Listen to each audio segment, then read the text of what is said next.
Exodus chapters 22, verse 22. If thou impoverish her, beware, for if they rise up and cry against you in prayer before me, I will hear the voice of their prayer and will avenge them. And my anger will be kindled against you, and I will slay you with the sword, and your wives shall be widows, and your children orphans. That's a terrible thing. So this is the Most High says, I'll avenge them. And so if you take wives and orphans, fatherless children, the father passed, says, yo, if you take advantage of them and they rise up and pray, I will avenge them. I'm going to kill you with the sword. I'll kill you. I will bring the sword to your door. And he will set up a situation that calls for the sword and for you to die. And that's it. Now your wives are widows and your children orphans. This is how eye for an eye, tooth for a tooth. Most High is not playing. If thou lend money to one of my people, to one of the humble of my people, thou shalt not be to him as a usurer, neither lay it upon him that there shall be witnesses against him, or that he give pledges, or equivalents, or usury. Okay. No interest. Period. No interest, no credit markets, nothing. All of that stuff, all those business practices, you can't sell them nothing for a profit. It's at cost. Israel to Israel is at cost. All right? This is the law here. When you return to the land, Israel to Israel is at cost.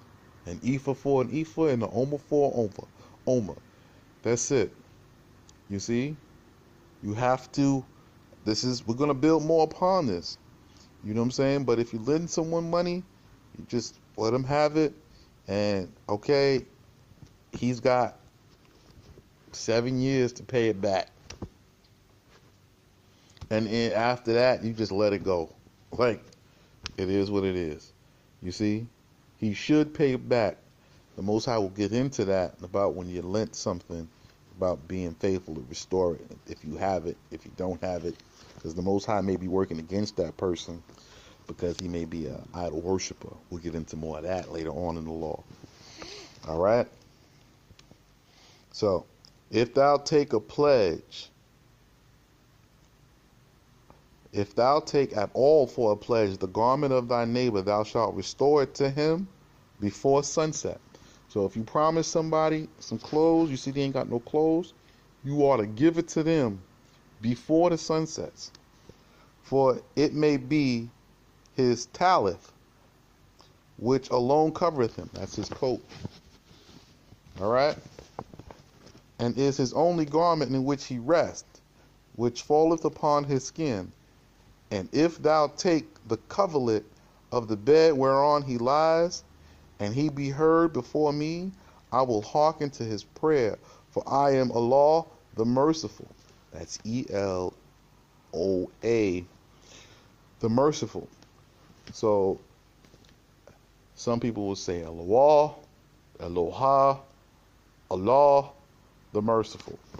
So the Most High, listen, he cares for the poor, and nobody is to be naked. And if somebody ain't got no clothes, he says, give it to him.